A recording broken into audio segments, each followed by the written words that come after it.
dit préfet là, s'il pas joué provocation, il n'y a pas de problème. Mais il dit nous allons là au téléphone qu'il n'a pas été pour provocation, il était plutôt pour justement essayer de rendre chaque monde accès à ces routes-là. Pas ni pas un monde qui casse oculé. Tout Guadeloupéen, c'est jeudi là, il y a soutien le mouvement là, pas ni pas un monde qui casse oculé, sauf les services d'urgence, et nous bien voir que les services d'urgence qui réussi à passer. Donc si préfet là pas joué à la provocation,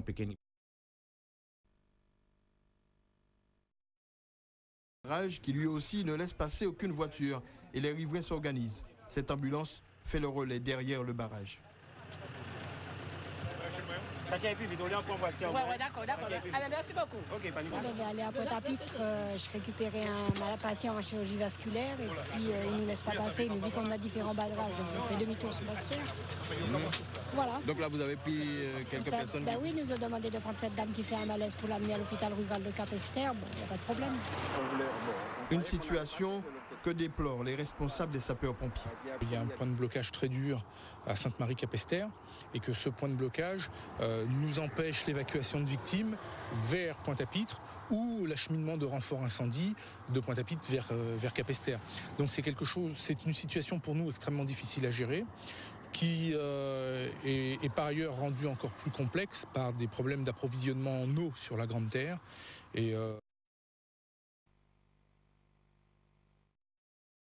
dit préfet là, s'il pas joué provocation, il n'y a pas de problème. Mais il dit nous allons là au téléphone qu'il n'a pas été pour provocation, il était plutôt pour justement essayer de rendre chaque monde accès à ces routes-là. Pas ni pas un monde qui casse oculé. Tout Guadeloupéen, c'est jeudi là, il y a soutien le mouvement là, pas ni pas un monde qui casse oculé, sauf les services d'urgence, et nous bien voir que les services d'urgence qui réussi à passer. Donc si préfet là pas joué à la provocation, il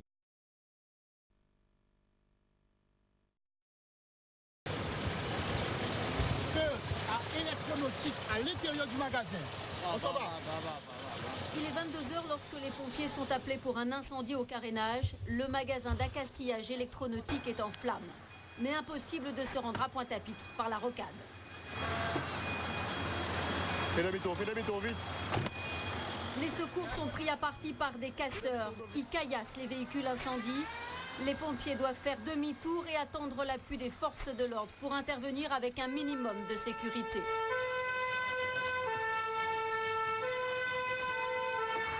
Il faudra 1 heure aux pompiers pour atteindre enfin le sinistre sous la protection de la police qui sécurise le périmètre. Mais il est déjà trop tard pour sauver le bâtiment. Le magasin s'est entièrement embrasé. Le travail des pompiers est particulièrement délicat car à l'intérieur, dans les bateaux et les appareils électroménagers, il y a des produits très inflammables qui provoquent des explosions et dégagent de la fumée.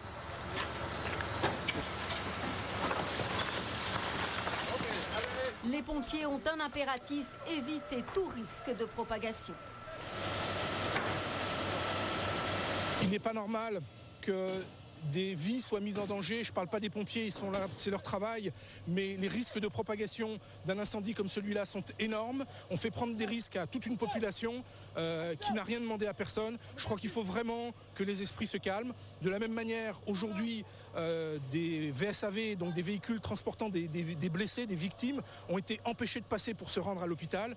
C'est quelque chose que j'ai du mal à comprendre en tant que sapeur-pompier, et je crois qu'il faut vraiment que les esprits se calment sur ce sujet. Avec 22 hommes et 4 véhicules sur le terrain, il faudra tout de même 3 heures aux pompiers pour venir à bout de cet incendie, avant de repartir immédiatement sur la marina de Pointe-à-Pitre ou un autre magasin. dit préfet là, s'il pas joué provocation, il n'y a pas de problème. Mais il dit nous allons là au téléphone qu'il n'a pas été pour provocation, il était plutôt pour justement essayer de rendre chaque monde accès à ces routes-là. Pas ni pas un monde qui casse oculé. Tout Guadeloupéen, c'est jeudi là, il y a soutien le mouvement là, pas ni pas un monde qui casse oculé, sauf les services d'urgence, et nous bien voir que les services d'urgence qui réussi à passer. Donc si préfet là pas joué à la provocation,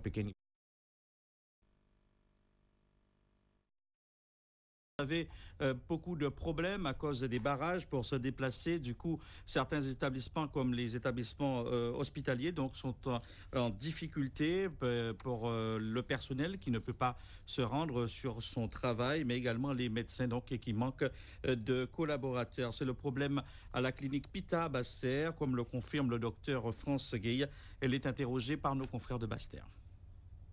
Aujourd'hui, il devient difficile dans la mesure où nous devons nous approvisionner régulièrement tous les 2 jours. Nous avons un service de soins palliatifs où actuellement des personnes âgées sont mourantes et qui consomment 3 lignes d'oxygène par jour. Il y a 5 barrages, la préfecture vient nous le dire, nous ne pouvons pas aller chercher d'oxygène. Voilà. Que se passe-t-il en ce qui concerne ces patients? Il se passe qu'à partir de 16h ce soir, ils n'auront plus d'oxygène, ils vont donc souffrir davantage, leur confort va être moins important et il nous apparaît important qu'on puisse aller chercher cet oxygène. Je rappelle d'ailleurs à ce propos que c'est aussi un monopole et qu'on le paye 300, voire 400, voire 600 fois plus cher qu'en métropole. Les voitures ont essayé de passer? Nous n'avons pas essayé de faire passer les voitures ce matin. Nous nous sommes rapprochés de la cellule de crise de la préfecture qui nous a dit qu'il y avait 5 barrages et que ce n'était pas la peine d'envoyer les voitures.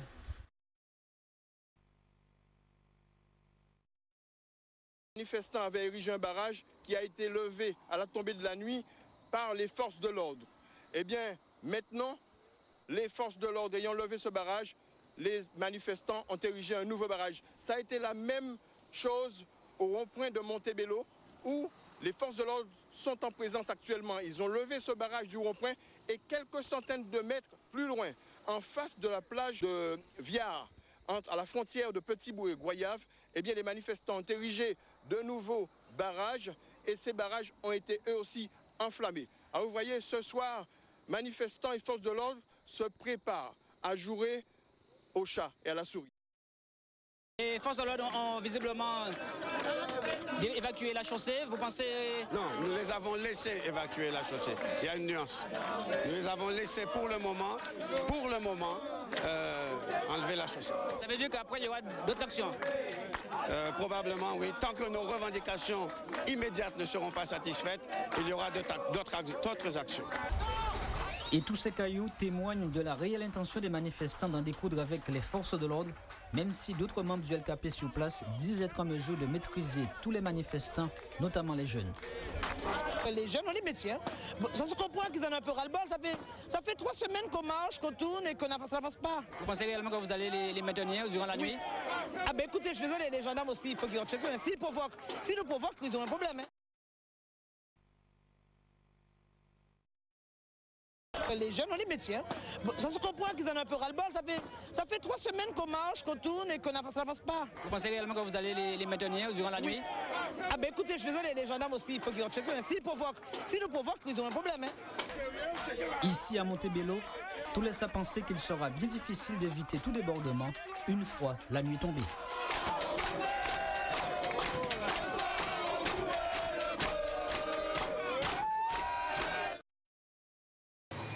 Dès les premières heures de la nuit, les rues de l'agglomération pointoise s'embrasent. Des barrages prennent forme un peu partout. Tôles, voitures, tout est bon pour bloquer la circulation.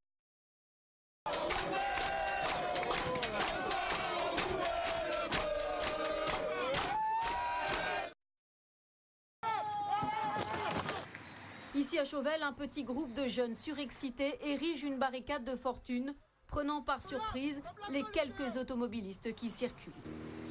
Des scènes de violence urbaine qui se répètent partout, à Grand-Bay, au Gosier, à la Croix et Perrin, aux Abîmes, et bien sûr dans les rues de Pointe-à-Pitre. Des bandes de casseurs s'en prennent aux vitrines de magasins, des boutiques sont pillées. Rue Frébeau, la brigade anticriminalité interpelle 3 hommes en flagrant délit de casse. C'est pas toi, pourquoi vous m'avez